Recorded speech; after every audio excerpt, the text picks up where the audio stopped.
So here's a quick video on how to properly install a Twist-A-Lock cable. Most mountings are not going to have this slot, so we will do it as a through-hole mounting. First thing you need to do, remove this T-handle. Set screw is located on the lower side of the T-handle. Unthread the set screw only enough to remove the T-handle, but not completely removing the set screw. You'll find that you get it far enough out that you can pull it off the stem and remove the T-handle. Once the T-handle is removed, simply unthread the cap nut, pull the stem out. You'll see that there's an O-ring in there.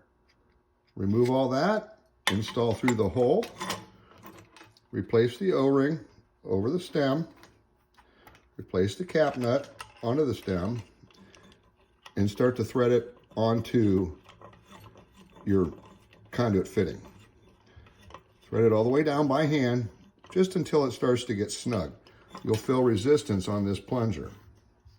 Once that's done, line your T-handle back up onto the stem and thread the set screw back down.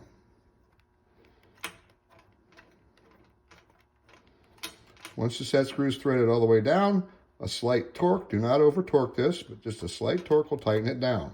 At this point, you're going to rotate your handle. You want to find the center of your lock.